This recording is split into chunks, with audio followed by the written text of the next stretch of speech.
Well, good afternoon, everybody. Welcome back to our Friday Lunch and Learns. Hope you all had a good and safe 4th of July last weekend. It's hard to believe it's already over. I'm Patty Brigham, president of the League of Women Voters of Florida, and we are really delighted to be back today. We have a fantastic guest speaker. We were actually going to welcome her at our leadership conference earlier this year, but of course, due to COVID-19, we had to cancel that. So we're delighted to have her here today. Let me just tell you a little bit about Dr. Carolyn Jefferson Jenkins. She is the past president of the League of Women Voters of the U.S. As president of the League from 98 to 2002, she worked to increase citizen participation in the electoral process and lead the education and advocacy work of the League on public policy issues. She was the first woman of African American descent to head the League, and Dr. Jefferson Jenkins is a recognized authority on voting rights of African Americans, and she's also an author. And her most recent book is The Untold Story of Women of Color in the League of Women Voters. So Dr. Jefferson Jenkins, welcome. Thank you. Thank you for that introduction, President Brigham. So let me begin. Quote, I propose a League of Women Voters, nonpartisan and non-sectarian, to finish the fight and to aid in the reconstruction of the nation. What should be done can be done. What can be done, let us do. That was Carrie Chapman Catt. Good afternoon, League of Women Voters of Florida. 100 years after this proclamation, is the fight finished? Again, I'll ask, given the abundance of information that you have received at all of the LWV Florida's Lunch and Learns, 100 years after the founding of the League of Women Voters, is the fight finished? While you ponder the answer to that question, I would like to thank you for inviting me via cyberspace to share this afternoon with you. I bring you greetings on behalf of all of the women who have and continue to put in the effort and energy to make this democracy work. Thank you to President Brigham and the board for being leaders during this historic time in the League and in the nation. Thank you to the Planning Committee, because I know the amount of hard work it takes to plan an event such as this. A special thank you to Lisa for devising an innovative way for us to stay connected and continue the work that is so important at this time. I'm particularly honored to be in the company of our 50-year members who have been a part of some of the most consequential changes to society and the League. I'm looking forward to joining your ranks shortly. And finally, thank you to each of you joining this virtual meeting who carry the League's message on a daily basis and will continue to do so as you shape the League's future. What a rich League history exists in Florida. 20 years ago, some of you will remember with me that Florida was the epicenter of an historic election integrity exercise, the 2000 election. As LWVUS president at the time, I was extremely impressed by the dedication and professionalism of the Florida Leagues, who were tasked with being the voices of reason during the process to determine who would be president of the United States. When I think back to that time, it was a part of a defining moment for the League of Women Voters. It was the beginning of our journey into the 21st century with all that was to come in the next 2 years. I am sure that some of you still have the same reaction that I do. If I ever hear or see a hanging Chad again, I will scream. Well, guess what? We are once again in an electoral crisis that will require all of the League's reputation and resources to ensure that each citizen eligible to vote has access to the ballot. The 2020 election will once again test our resolve as an organization, affirming that after 100 years, our efforts are still essential to making democracy work. Some of you might recognize my lapel pin, which I was gifted more than 20 years ago. Thank you, LWV Florida. All right, so I've given you enough time to ponder the answer to the initial question. After 100 years of League education, advocacy, and activism, is the fight finished? And the answer should be a resounding no. The fundamental questions currently facing this nation lead to a serious debate over whether the fight will ever be finished. Is finishing the fight our charge? Should we accept that responsibility? The answer is a resounding yes. So when I received the invitation to speak, I was adjusting my remarks to address the crisis posed by the COVID-19 pandemic. Little did I know, or could I have predicted, that another significant crisis, one that threatens not only our health and safety, but the very foundation of our democracy, would resurface. I chose to finish the fight as the theme for my remarks because it was not only the mantra of the League's founder, Carrie Chapman Catt, but it symbolically represents our need to be vigilant lest we lose any gains that we have made. As history records, Carrie Chapman Catt was a walking contradiction, especially on issues of race. Her racist comments are well documented. But despite her flaws, in her enlightened moments, she was a visionary and knew, as we realists know, that in a dynamic constitutional republic, the fight is never finished. And that is why the League of Women Voters stands strong in its mission to empower voters and defend democracy after 100 years. Understanding this allows us to amplify the good and learn from the inexcusable. So I know that in the short time that we have together this afternoon, it will be difficult to recount 100 years of history. My message, therefore, will be both inspirational, acknowledging both our missteps and our achievements, and aspirational, allowing us to envision the organization that we can be. I know that lunch and learns are sometimes a little less formal, but I'm not. So I have prepared remarks to share with you. I'll give you some information, ask you some questions, and then respond to your questions at the end. This commemoration is about power, the power of our past, the power of our present, and the power of our future. How we use this power affects how we change, how we finish the fight. In this time of uncertainty in our nation, you might ask if it is self-serving to continue with the centennial commemoration. And the answer is no. At a time like this, how do we celebrate an imperfect history that has brought us to this point? We do so by acknowledging the past, learning from it, and using it as a foundation to do better. Celebrating the things that need to be celebrated, the power of resistance and resilience and renewal, and changing the things that must be changed. Remembering that women of color who were suffragists and later affiliated with the League of Women Voters had to endure the type of racism that is now being exposed. Drawing a parallel between what happened then and what is going on now reinforces the theme that we have not finished the fight. The events of 2020 remind us that social and racial injustice, inequality, election integrity, and informed civic engagement are all fights we still have to undertake. These current crises remind us that together we have made it through adversity before, and using lessons learned, we can make it through adversity again. Times like these define who we are.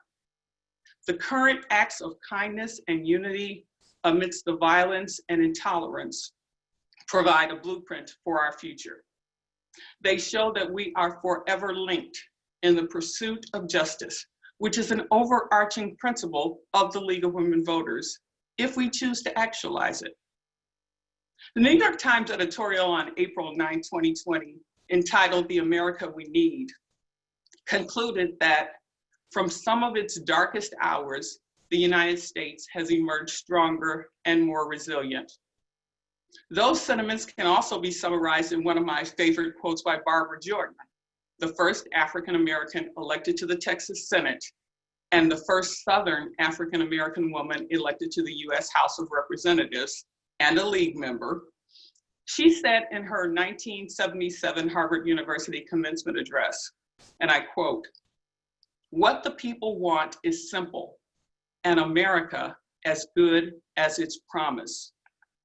We want the same, but we also want a league as good as its promise. That promise will only come true as we continue to finish the fight, because it is the fight that brings about change. We can celebrate our past as a blueprint for the change. We can celebrate the power we have. We have to choose to do that.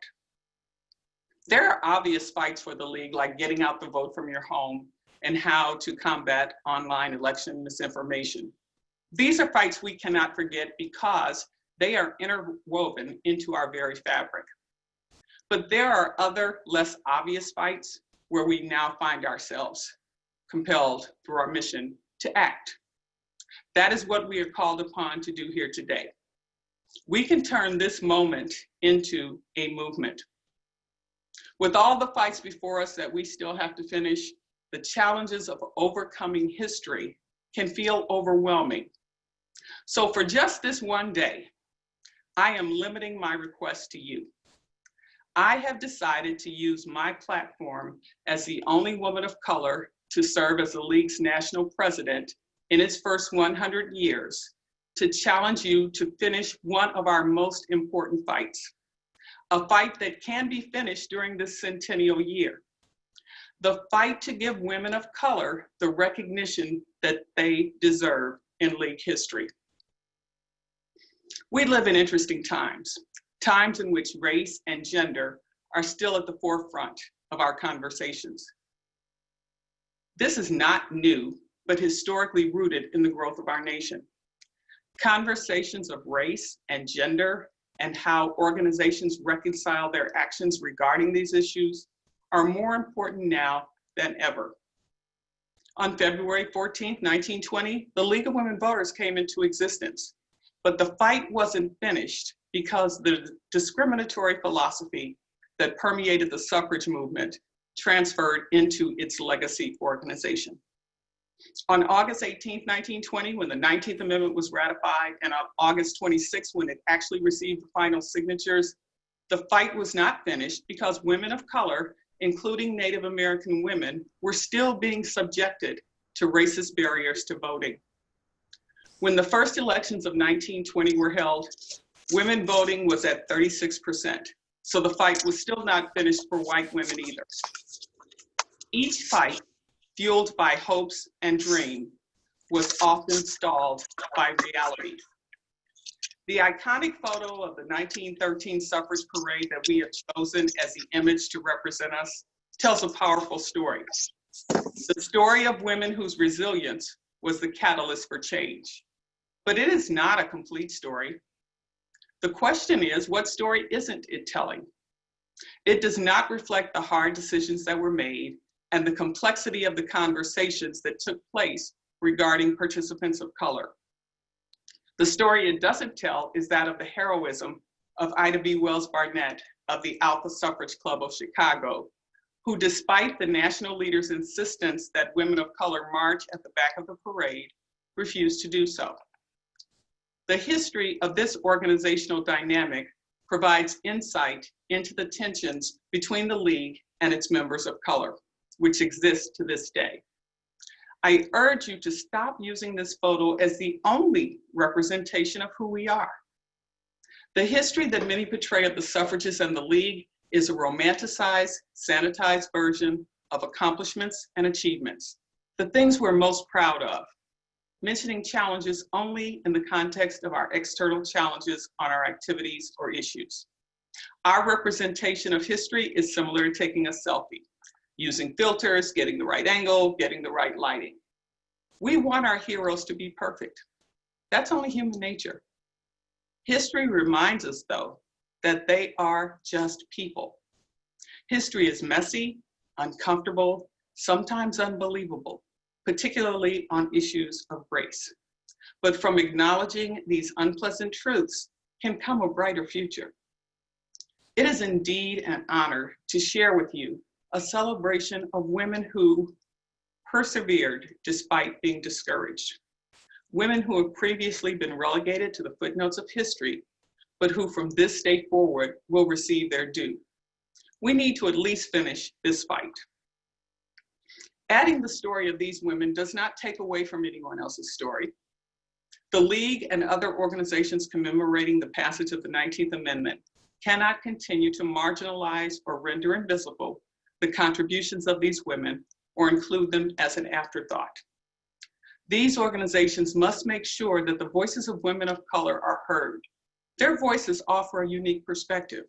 Theirs is a story that needs to be told, a story that represents universal themes that transcend race. They are more than a footnote. And as an aside, I know many of you watched, as I did, the two-part series on PBS entitled The Vote. It was an extremely well-produced documentary. The historic photographs and videos added a great opportunity to see that the story being told was about actual people. Its representation was both factual, but also, again, romanticized. The references to the tension with issues of race and women of color were only superficially addressed and only supported my theory that the facts presented raised more questions than they answered. I was also a little disappointed that there was no mention of the transition from the National American Women's Suffrage Association into the League of Women Voters, but I digress. Hundreds of women of color made significant contributions to the women's suffrage movement and the League of Women Voters, many of whom you may never know because their involvement has been overlooked. Let me put a human face on what to many may be abstract. Women like Ida B. Wells Barnett, Mary Church Terrell, Sojourner Truth, and Dr. Mary McLeod Bethune are names that you may know. But what about Nannie Helen Burroughs, Delilah Beasley, Addie Waits Hunton, the Fortin sisters, Anna Julia Cooper, Hetty Tilghman, Dr. Dorothy Height, Dr. Josie Johnson, who was the first woman of color to serve on the national board, the Honorable Mildred Madison, the Honorable Shirley Chisholm, the women of the National Council of Negro Women, the women of Delta Sigma Theta Sorority Incorporated, and the women of color who lived here in Florida, whose story have yet to be told. Florida is steeped in the history of the national conversation between women of color and the suffragists and later League leaders. Thanks to the efforts of the Centennial Commission and universities, they are now starting to emerge into public view. It is fortuitous that the celebration of the founding of the League of Women Voters occurs during Black History Month, because this year also marks the 150th anniversary of the ratification of the 15th Amendment that granted suffrage to Black men and caused a monumental rift in the suffrage movement. So this is more than a celebration. It is an exercise in discovery, a discovery of contributions forgotten, erased, or concealed.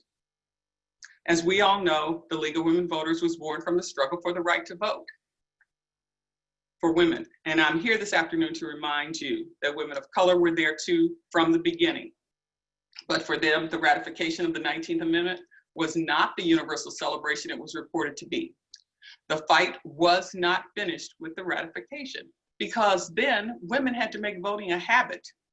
The fight was not finished because while winning the vote for women required 72 years of advocacy, for most women of color, it required an additional 45 years with the passage of the Voting Rights Act of 1965.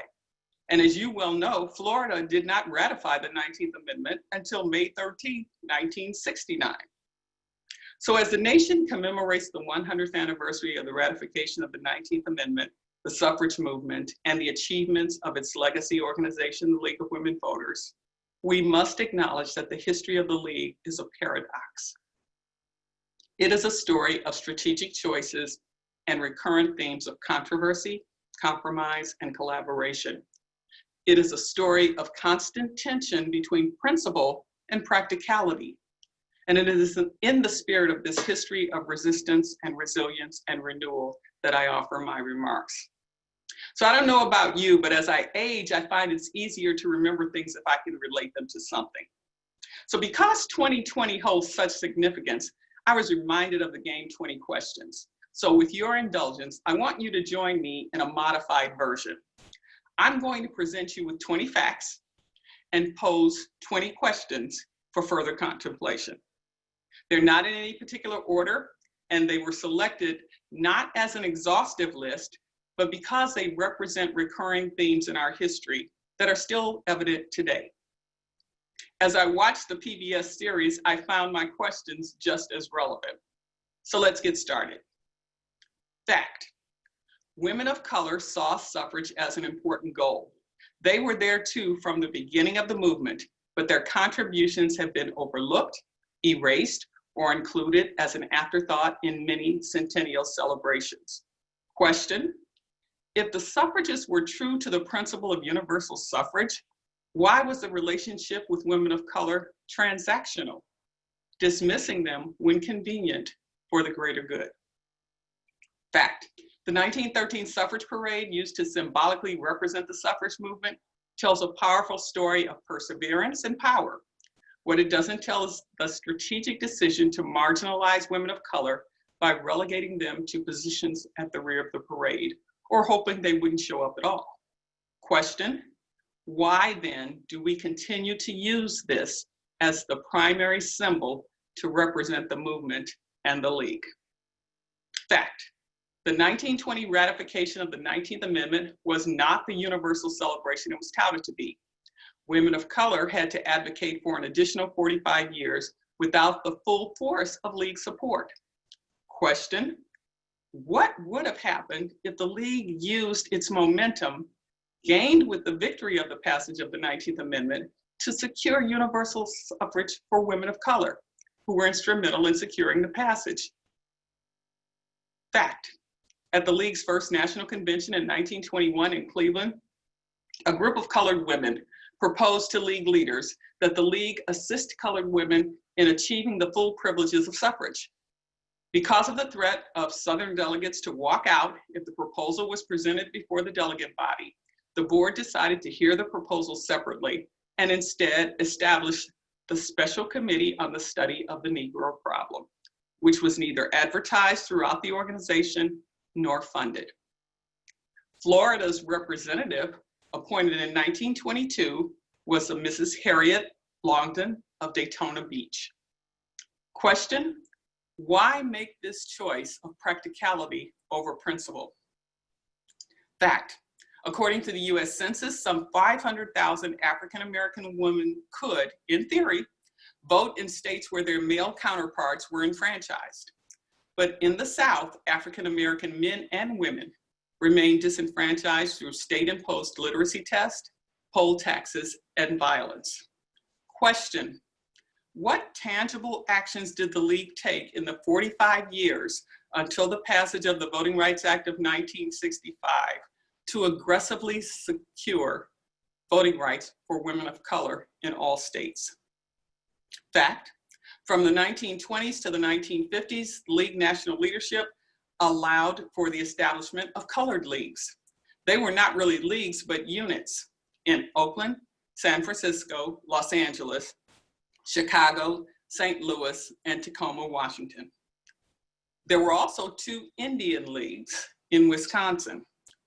Question: why was the national leadership willing to ignore its own principles, policies, and values and allow segregated leagues to exist? Fact: the reported reason for why Negroes should not be League members was that they are uneducated, domestic and unskilled workers, and that they had to be taught. The League attracted as members women who were well-educated, middle class, and progressive in their thoughts. Question: weren't the women of color who sought League membership well-educated, middle class, and progressive in thought? Fact: in 1929, the Colored Committee of the League of Women Voters of St. Louis issued 6 recommendations in a report entitled The First 9 Years. At its peak, the St. Louis League had 300 members of color. Question: given that they not only paid dues, but carried out all the functions of the League, why were they considered a colored league? And while they could send representatives to convention, why couldn't they serve as delegates? Fact: at the 44 convention and adopted again in 1946, a major restructuring of the league occurred, and convention delegates adopted a policy to not schedule league meetings at hotels that discriminated against colored delegates. Question: why was it then that well into the 1960s, league meetings were being held at such hotels? Fact: a 1954 conference of Southern presidents was held in Atlanta, Georgia, in response to the United States Supreme Court decision of Brown v. Board of Education to discuss league state presidents' issues of segregation and integration and the league's position on such issues. Question: why did the national leadership not have a position on segregation and leave the decision to state and local leagues to make about how to address the issue? Fact: Florida had a place in the conversation. In the August 18, 1954 meeting, Ms. Maureen Piper, who was president of the League of Women Voters of Florida, reported that the decision of the court in Brown v. Board had not yet become a political issue in Florida. And she said, "At present, everyone is quiet. The general thinking is that because of the location of Negroes in the community, very little change will be made." And she asked the national leadership, "Now that the decision is here, what are we to do about it?"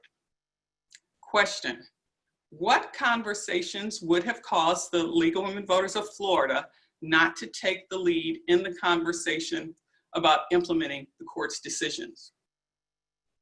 Fact: in 1956, Eleanor Roosevelt called the league out on its hypocrisy in a New York Times editorial. And many of you may not know that Eleanor Roosevelt was the former Vice President of Legislative Affairs for LWVUS and former president of LWV New York. She questioned why the league had such an active agenda globally through the Overseas Education Fund, yet would not take the lead on any domestic issues related to race. Question: why did the league find it easier to address inequities on the global front instead of here at home?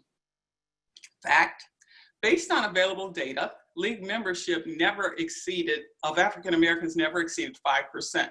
And the images remained all white until the late 1960s and early 1970s. And the question: why?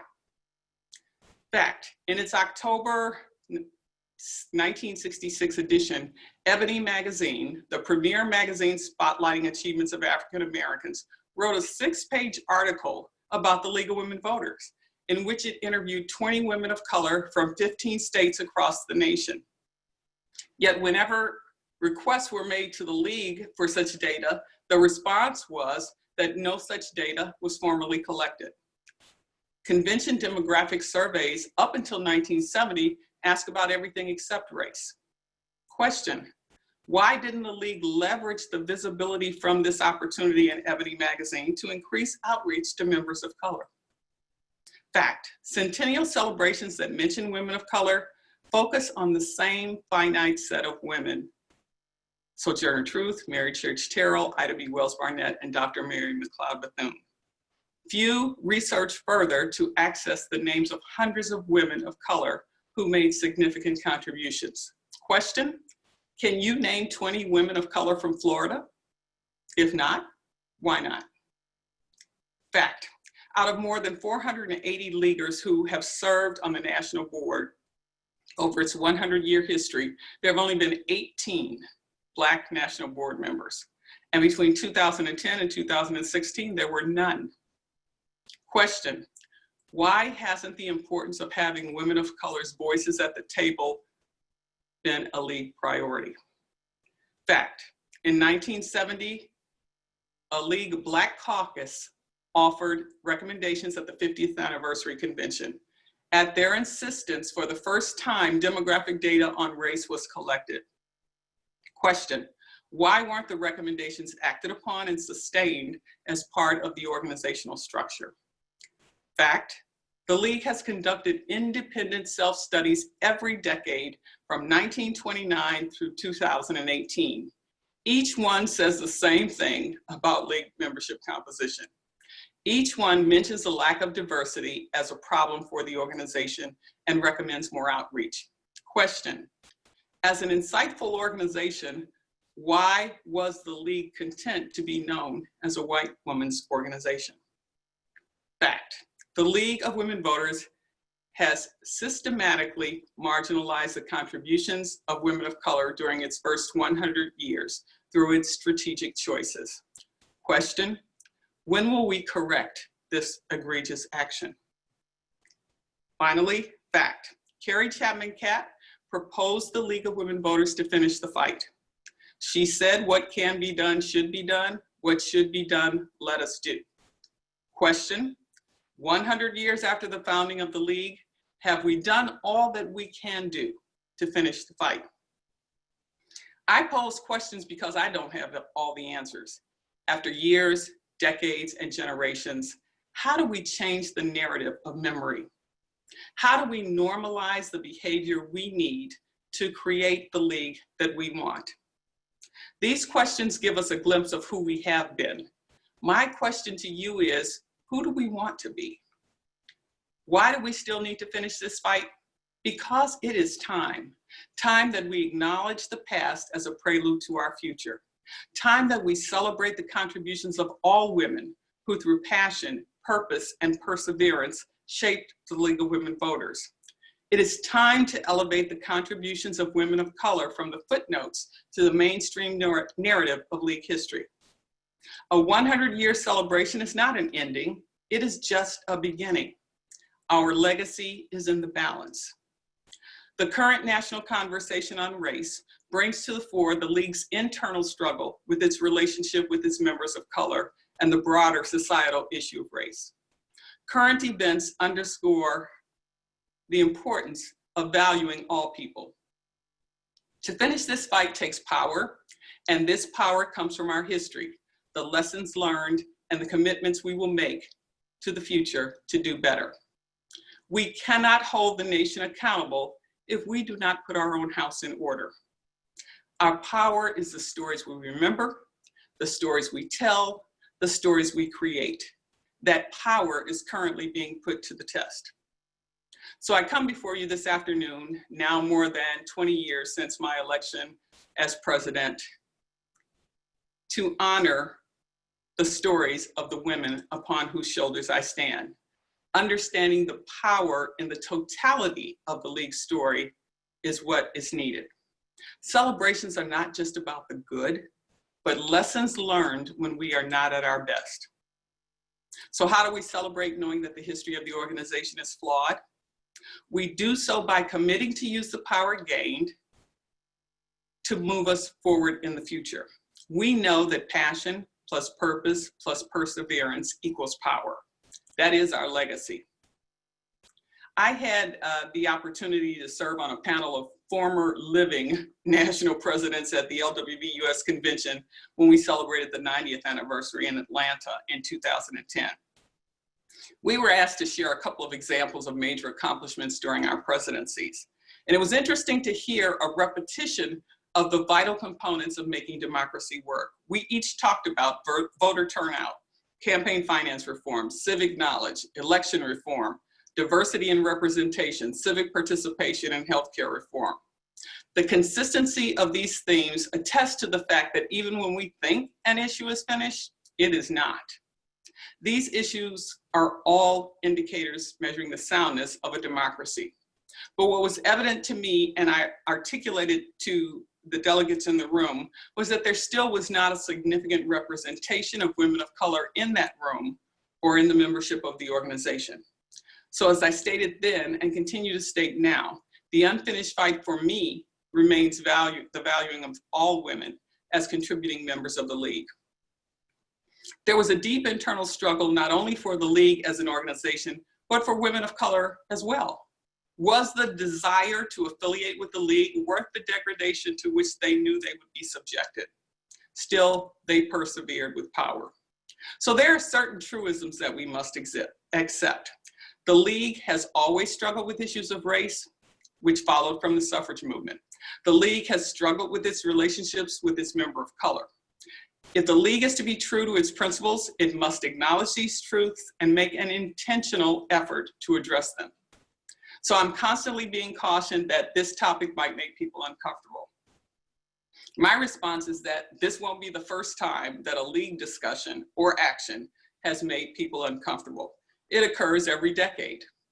The notion of women having the right to vote made people uncomfortable, and it still does. In the 1920s, it was general welfare and labor protection. In the 1930s, government corruption, environmental issues, world peace, and civil and human rights. In the 1940s, it was the merit system for federal jobs. In the 1950s, it's the freedom agenda and individual liberties, fighting McCarthyism and school desegregation. In the 1960s, trade expansion, Civil Rights Act, the Voting Rights Act, and integration. The 1970s, it was election systems and energy conservation. The 1980s, voting rights and economic issues. The 1990s, gun control, healthcare reform, and impeachment. Transitioning into the 21st century with Y2K, 9/11, Bush v. Gore, the Help America Vote Act, DNET, the Iraq War. The 2020s is still unwritten, but includes voter suppression, social and racial injustice, and again, impeachment. Surely you can add to this list with your own examples. So as we commemorate 100 years, be prepared to be uncomfortable. That is the league way. Uncomfortable conversations are always complicated, but necessary. Being uncomfortable forces movement. How can we stand up against voter suppression, gerrymandering, gender inequality, and a host of other issues, but won't face or fix ourselves? So I am unapologetic about raising uncomfortable conversations. There are consequences to being comfortable. In 116 days, we will vote for the future of our nation. Will this be the new year of the woman? What will change because of the census? How will elections be conducted? Will the ERA ever be ratified? Let's be good stewards of our story, but let's be better stewards of our democracy. Our current national crisis shows that our power is being put to the test. Let's make meaning of the fight we have before us. Let's use our passion, purpose, perseverance, and power to determine the kind of country that we want. This is our chance to get it right. Let's link arms virtually until we can do it in person to honor those who risked their lives and gave their lives. Every grandmother, mother, aunt, sister, daughter, grandfather, father, partner, uncle, son, and any non-conforming title that needs to be acknowledged, and recognize that we are forever linked in this pursuit of justice. We know that when the league is at its best, as it has been in advocacy and education on some pressing issues, it is a powerful force to be reckoned with. When it is anything less, as it has been in its relationship with women of color, it is less. As we commemorate the 100th anniversary, we do so with pride in our past and purpose for our future. This is a league that has fought for so much and has achieved so much, but we will not and cannot rest on our laurels. We are a league of activists, not archivists. We cannot overlook one of our most glaring deficiencies, our ability to deal with diversity, equity, and inclusion. The League of Women Voters marginalized the contribution of women of color in its first 100 years. Telling their story now obliges the organization to take a candid look at itself and do better. How do we make sense of the changes in the organization and the society and the democracy? We need to use the power that we have gained to be bold, just as we did on other issues throughout history. Disclosing the stories of women of color in the League of Women Voters and affirming their unique challenges allows us to reimagine the future. Facilitating inclusion, which is not tied to a specific moment in time, but is a part of the organization's fabric that cannot be frayed. My determination to honor their legacy is a weight that I'm willing to bear, because this is personal to me. I am encouraged because the opportunity that we are now taking for the League's future is being realized with the positioning of a woman of color as a CEO. And after LWVUS election last week, the election of Dr. Deborah Turner as national president. These changes show the League's commitment to getting it right for the next 100 years. We are in the fight of our lives as individuals, as an organization, and as a nation. And just like with the passage of the 19th Amendment, and just like efforts for inclusion that women of color undertake, we have a fight to finish. It will take all of our power to prevail. The League of Women Voters Centennial represents a major opportunity to acknowledge and honor the organization's unabridged history, a history that incorporates and celebrates women of color in their rightful place. It is time. We can give ourselves permission to celebrate a flawed history, knowing that we can create a new narrative. Let's pivot toward a productive future, toward a future of access and inclusion. The actions that the League takes must be by design and not crisis. Hard choices are required. The organization must accept that changing demographics will drive much of the political debate in the coming decade.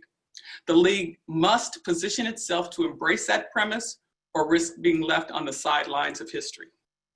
My dream for this organization that has such promise is that in its next 100 years, it will welcome all people in reality, not just rhetoric, in value, not just voice, in beliefs, not benefits gained, no quotas, no stereotypes, no labels, no double standards, without the residue of race. An organization that is true to its principles. The League's story is a story of resistance and resilience and renewal, a story that includes the contributions of all of its members. We must remember who we are and who we aspire to be. Everything that makes the League, its principles, its beliefs, its members, is what we know will continue to make us relevant for the next 100 years. The nation is engaged in a monumental stress test of our democratic processes, and we need all of the power that we have to make this democracy work. The League of Women Voters, my organization of choice, is positioned for change, and the next 100 years is about change. It's about building on the successes of the past and welcoming the opportunities of the future. It is about finishing the fight. So if the 100th anniversary of the League is truly only a celebration, how about raising our glasses, patting ourselves on the back, posting our photos on Facebook, and calling it a day? Can we have a celebration, though, without a call to action, a fight to finish? And the answer should be a resounding no. Why? Because we live in a dynamic society, because progress is fragile, because we must all work to ensure equality, because democracy requires nurturing, because we are not done yet. Yes, there has been change. No, we are not where we should be or need to be. Yes, the opportunities still exist to continue to make progress in all aspects of our lives. No, it does not happen without leadership from dedicated, ordinary people whose effect on our lives is extraordinary. We have made a difference. We have a lot to be proud of, but we still have work to do. We are entrusted with the legacy of the suffrage movement and challenged to move the contributions of women of color from the footnotes to the mainstream narrative of history. Let's do just that. Let's finish that fight today and then move on to others. Let's celebrate by acknowledging our past as a prelude to our future, by telling the truth and using lessons learned to do better, by moving forward, by imagining the unimaginable, by reclaiming the power in our complete story, by finishing our fight. Let our voices be the voices of reason in 2020 and beyond. Let's educate. Let's participate in numbers previously unseen. Let's talk to each other. Let's listen to each other. I am an eternal optimist, and I continue to be inspired by your energy and commitment. These are not ordinary times, but we are not ordinary people. I began my remarks with the words of Carrie Chapman Catt, and I want to conclude with her call to the second annual convention of the National League of Women Voters in 1921, because it is still relevant today. And I quote, "A dream has come true. Equality of suffrage is a fact. It is the result of a crusade, an exalting and holy crusade. The world has seen none more wonderful. We shall have need again and again to draw on this example of tireless effort and high courage bequeathed to us. We have not wasted our year. The League now stands organized in every state in the Union. The woman voter has already proved herself an earnest and selfless worker. By faith, we have won the fight for suffrage. by belief in the efficacy of the ballot and the value of good citizenship, we have come thus far. Let us know no pause. From the whole stock of our several experiences and combined wisdom, let us lay our plans more effectively for the future. Heed the call. The League is established. The League has power. How best shall we use this power to become a vital and helpful force in our country? How best in the work of educating a conscientious, well-informed electorate? Answer the call. So at this 100th anniversary commemoration luncheon of the League of Women Voters of Florida, in this new normal on July 10, 2020, I am making the same call to each of you. Answer it. Answer it on behalf of women of color. Answer it on behalf of empowering voters and defending democracy. Let's finish this fight. Thank you for all that you do. Thank you for all that you will do. Thank you for allowing me to be a part of this Lunch and Learn. I can't wait to see what the future holds. Happy birthday, League of Women Voters. Thank you, Dr. Jefferson Jenkins. I am not just speaking for myself when I say that our members were riveted by your presentation, which was extremely powerful, and I'm reading that in the chat box, and I would like to put some of the questions to you, to pose some of the questions to you that I'm seeing. From Cynthia, we are ready to correct past omissions. How do you recommend we start? And I'll just add that, as you know, the National League put into place diversity, equity, and inclusion program a couple of years ago. And there are a lot of workshops that have been done and a lot of diversity workshops, but it's going to take a lot more than that. What do you think? Okay, thank you for that question, Cynthia. It's interesting that the Diversity, Equity, and Inclusion Initiative actually was one that I started in the 1990s. And I'm glad to see that many of the tenets of it are being revived. We struggle with how to make it a systemic part of the organization. And so there are two levels I want to address. I want to address an individual level first and then an organizational level. As an individual, in order for us to do the kind of outreach that will make the League appear to be welcoming, we need to look at, I call it our aim, our attitudes, our investments, and our messaging. We need to look at ourselves.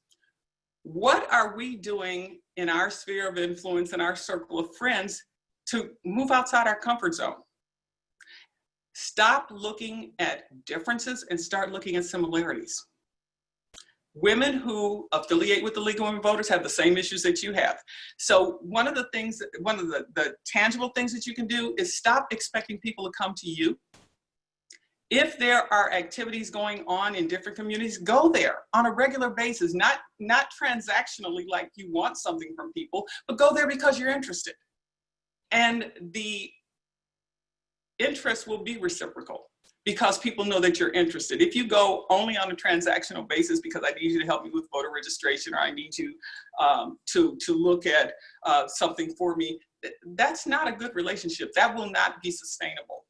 The other thing is, from an organizational perspective, if you don't put outreach and the diversity initiative in your budget, if you don't put it in your bylaws, if you don't make it a part of your policy, it's just a program. It's something that's an aside. It's something that you can discard when you become more busy with something else that's of greater interest to you. And so from an organizational structure, we have not included it and made people accountable for it. But the first thing you need to do is look at yourself and see what you can do to get outside your comfort zone and make sure that people who are truly interested in the same things that you are welcomed in the League. And I have to say, I was not asked to be a League member, I asked myself. And my story is that the League was hosting the presidential debate in Cleveland. I was a social studies teacher and I wanted tickets. And they said the only people who could get tickets were League members.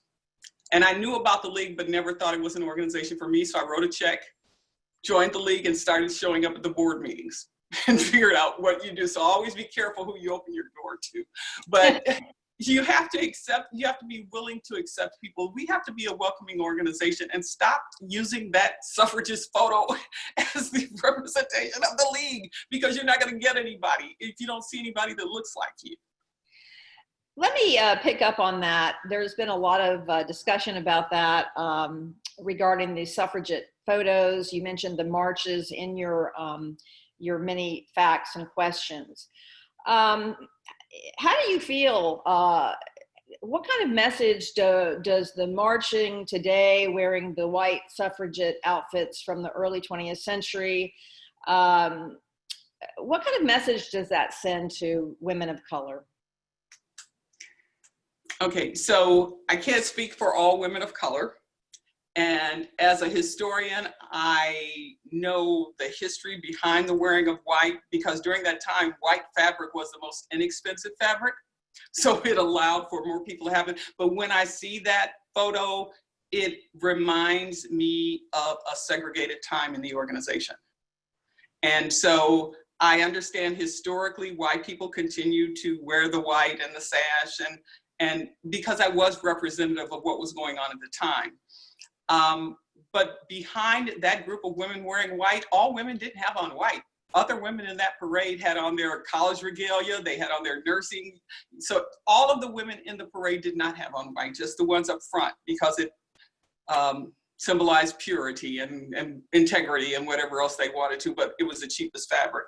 So I have mixed feelings when I see that, if it is the only one. So what I've recommended that people do, if you're going to use that photo and just give celebrations where people are wearing white with the sash, be more creative than that. Surround that photo with other photos of women of color, and Native American women, Latino women, Asian women. Surround that photo to show that we've moved on from that. And then every parade does not have to, you can wear the white. I often wear white when I speak, and I have my league button, but I don't wear the sash. And, so everybody has their own individual reaction to that, and mine is still mixed. I don't know if that answered your question, but it's a complex question. It is a complex question and a complex issue, and thank you for answering that. And I did not mean to put you on the spot, but I did want to hear from your own perspective as a historian who's looked at this deeply for many years. From Barbara, this is an excellent presentation in history of the League. I am English and have been a member for 2 years and have found the lack of diversity of members quite extraordinary. I'm curious to know, in the years you were president, how many members of color you were able to bring into the organization? That's a good question, because the number of members of color did increase when I was president, and not because of anything I did, but simply because people began to see the League as a different type of organization, one that was welcoming of diversity. We do not and did not keep the kind of data that would allow me to say it was a certain percentage or a certain number of people, but just anecdotally, I know that there was an increase. Historically, the women of color have never been more than 5%, and that's based on all of the self-studies that were done by universities for the organization. Unfortunately, if the images that we use, the current images I'm really pleased with, because they do show a variety of women. But previously, the images did not reflect any diversity, and therefore people were not drawn to the organization. You go to a place where you feel valued. And if you don't see yourself in the images that are represented, you don't feel valued.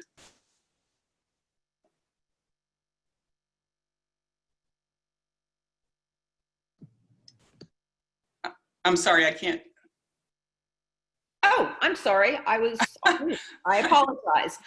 From Virginia, we have much to learn from the courageous women of color activists that have been part of and marginalized by the League since its inception. What lessons should we learn from their work and actions, and how can their voices guide our commitment to making the changes we need to make? Thank you for that question, because what it says to me is that you are going to make some intentional efforts to include those voices. It's not them and us, it's not their fight or our fight. Women of color, it was along parallel paths. Virginia was a particularly active league in terms of integration. Virginia was the one, when I talked about how there were protests against hotels that did not allow women of color. Virginia led that fight. And so there were parts of Virginia that were more integrated than many of the other states that would have been considered southern states. Stop looking again at differences. There were parallel tracks, so where do we intersect? Where's the intersection? And the intersection is on the issues. If you look back, there were people from a couple of people from Virginia in that 1966 Ebony magazine article that I found just by accident. And they were asking these women of color why their friends wouldn't join the league, or why they continued to operate in separate organizations. And they were saying that the league issues never wanted to carry over into issues that were important to them. And so most of the women of color who were in the league were also in other organizations and working in other organizations. So you need to do outreach. You need to have conversations with people. What are your priorities? What are your interests, and where do we intersect? How do we work together? How do we partner together? How do we move forward together? And that's a conversation that I'm pleased in that question. What you're telling me is you're willing to have those conversations. So I'm glad to hear that. We have a question from Jeffrey. I just wrote a short article for our voter newsletter concerning the development of high-rise student housing into an historic Black neighborhood. Our editor is concerned about using Black instead of African American. What can you say about ongoing debates on language and diversity? That's a really interesting question, because one of the disclaimers at the front of my book is that there are any number of identifiers that I use interchangeably. I still use Black because African American was not a term when I was growing up. And so as long as we as a country struggle with identity, it's going to be an issue. So a lot of it is generational. And it depends on who your audience is. And so I always do a disclaimer up front and say, I will use colored, I will use Negro, I will use Black, I will use Afro-American, African-American, women of color, because those are all identifiers in my lifespan. And so I think that a lot of it depends on an editorial perspective. And that was one of the things that I had to negotiate with my publisher, was that I would still use Black, and I would still, I don't use African American. I was 35 years old before that became a term. So, I'm not accustomed to using that. You need to, if you're going to use any particular term, just put a disclaimer on there. This is why this term is used. And the other thing that is interesting to me is Black is not capitalized editorially, and that's a problem for me. And so sometimes I acquiesce and go with African American because it is capitalized. So, again, that's one of those complex questions. I would refer Jeffrey back to his editor, look at his audience, and the most logical thing to do is just put a disclaimer on there about why you use that term. Thank you. We have a question from Joy. Could you recommend resources about how to research Black suffragettes in Florida? Yes. Florida, A&M, and oh gosh, I'm blanking on what the other, there's another HBCU that has done history on that. What I did was I went to the library and looked at all of the Black newspapers, because up until the mid-70s, a lot of mainstream newspapers would not even mention or have photos of Black people, but there were Black newspapers in Black communities that talked about what was going on. You heard me mention Ebony magazine, the newspapers that are in the library. I would also check with the sororities and in that area and find out how active they were in any of the movements. They have their own rich history that has not moved into the mainstream. So Florida has a wealth of resources. If you can, President Brigham, if you can get that person's contact information, I can send a list of where I would start in researching. I'll be happy to do that. And actually, she was a newspaper reporter for the Orlando Sentinel and is very interested in Florida history, and I will be happy to. I think Bethune-Cookman was one of the colleges, the Bethune-Cookman University in Daytona Beach. So we're about out of time, but I just would like to respond to a question that was directed towards me. And Carolyn, I'd be interested to see if you were in agreement with this. I was asked as the league president of Florida how we are going to address the issue of diversity within our state league. We have begun to do that. We had an intensive diversity workshop that was about 3.5 hours long at our leadership conference in 2019. We believe that there's more to that than workshops, though. You've got to walk the walk. Yes, workshops are important because you want to look at your white privilege. That's very important. And America is full of white privilege. Let's be honest about this. But we also want to put into practice, we want to make sure that we open up our board of directors to women of color or to men of color, because men are in the league. We want to make sure, as Carol or Dr. Jefferson Jenkins was talking about, that when we go to organizations that are primarily Black, it's not what can we do for you, it's what can we do with you, how can we partner with you, and we are all equals, and we need to use that approach. We want to be welcoming, and of course we want to be welcomed in Black organizations. So I think it's important for us to interact more, to be open-minded about our flaws. Most of us who have grown up in the United States who are white, grew up with racist messages. We had a program about this on Juneteenth.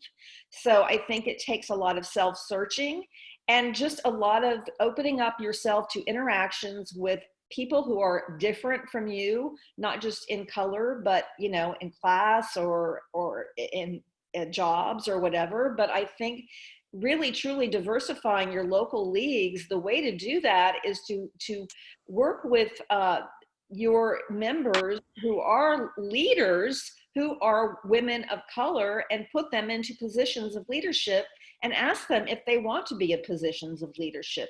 Dr. Jefferson Jenkins, would you add anything to that? A couple of things. First of all, women of color, I don't want to be your project, and I don't want to be your quota. So I bring to the table the same things that you do. And so again, I go back to the fact, stop looking at differences and start looking at similarities. When I was league president, I would not speak nationally. I would not speak if I walked into a room and I was the only person of color. And so leagues who invited me at their fundraising events and knew that they would have a big crowd, I would provide them in advance with a list of organizations of people of color that they could outreach and invite if they hadn't thought of it on their own, because I meant what I said. When I had the opportunity to make that difference, I had to make that difference. And I'm saying that because each of you has to make that difference. You need to look around the room and see who's not there and why they're not there. Don't assume that you know why people aren't there. Don't assume that you know what Black organizations are doing, or what Black women, don't make those assumptions, because we are not a monolithic group. And most women of color who tend to gravitate toward the League of Women Voters have the same issues that you do as priority. Many come from the same socioeconomic class that you do. So there are no differences there. We need to get out of our own way and get out of our own heads about the stereotypes that we have about other people. What is it about me that makes you feel uncomfortable? I'm a league member, and that was one of the balancing acts that I had in an organization that was 95% white. How do I balance the organizational priorities with the opportunities that I have to make this organization face itself? And I will say to you, when I first alerted people that I was writing this book, it was not well received. And that didn't stop me, because this is my platform. I have the opportunity. If I don't say it, who will? But there were a lot of microaggressions going on. And the images you use, the tone that I'm going to go to this Black organization and see what they're doing. For what? What are you going for? When people come to you, are you going to value them for what they bring to the table without your assumptions that they don't bring anything to the table? Remember in that one question, the conversation for the colored leads was that people were uneducated and domestic and skilled workers. They weren't. These women had doctorates. They were university professors. Their husbands were attorneys. They were in the social upper class, yet they were being viewed as less than. And I don't see that conversation has really changed a lot in 100 years. And so that's why I said initially, we need to look at ourselves. What conversations are we having with ourselves about bringing in other people? And making sure that when people are there, that the value that they bring is recognized. And so I agree with the strategies that you're using. I just need to say that we need to change our attitudes about how we think about things. And what's going on in this society right now is exactly that. People have stereotypes about who people are and what they bring to the table, and they're not accurate all the time. And we need to move beyond that. Thank you. And I really appreciated you saying, I am not a project, because we tend to look at, say, for example, Black pundits on news programs, that they are speaking for the entire Black race. And that's just not true. Right. Just like I'm not speaking for the entire white race. So we have to look at, I think what you're saying, at people as individuals. And we do tend to stereotype. And I think that, I know myself that I've been guilty of that, and something that we all need to work on. And so I've taken a little bit of extra time, and thank you for staying a little bit over time. And we're getting a lot of questions. Could you tell everyone the name of your book, the recent one? It's the untold story of women of color in the League of Women Voters. Okay. And also we're getting asked if you could share with us, and I'm happy to distribute it to those on this call, the list of facts and questions that you presented with us during the presentation. Several people have asked for that, and what I will say is they came from each chapter in the book. So no, I won't be sharing that because it's in the book. So further reason to buy Dr. Jefferson Jenkins' book. Absolutely. I hate to be self-promoting, but I mean, it's the book, so it's okay, because if we were to have had you at our in-person leadership conference, we would have wanted you to sign copies of your book. So thank you for telling us about it, and thank you for being here today. It's been a true pleasure, and I think that your talk has been very enlightening. I've been looking at all the comments in the chat box and all the thanks and messages of gratitude, and what a thought-provoking Lunch and Learn this has been. And thank you for your work. And I really want to say that I hope you will come back another time and talk with us again. Thank you. I will. Thank you. Thank you so much to Dr. Carolyn Jefferson Jenkins. And let me close this Lunch and Learn with saying that just give you a brief update that we are really working hard to prepare materials and trainings to begin our outreach to returning citizens who don't owe any money, since, of course, as all of you know, the 11th Circuit Court of Appeals stayed the decision of Judge Hinkle regarding Amendment 4. And so we are kind of on hold on that. The Circuit Court is going to hear oral arguments on August the 18th, but there will be a training session next week to those returning to give you instructions on how we reach out to the returning citizens that we can register to vote. Also, the state office and our state board has nearly finished editing the work of Dr. Julie Kessel, an MD who is with the League of St. Pete, who has put together some best practices for members regarding voter registration and person-to-person activities during COVID-19. So watch out for that. And we will be back next week at 1 o'clock for another Lunch and Learn. And I thank you, everyone, and I wish you a safe, healthy, and happy weekend. Have a good afternoon. Thank you.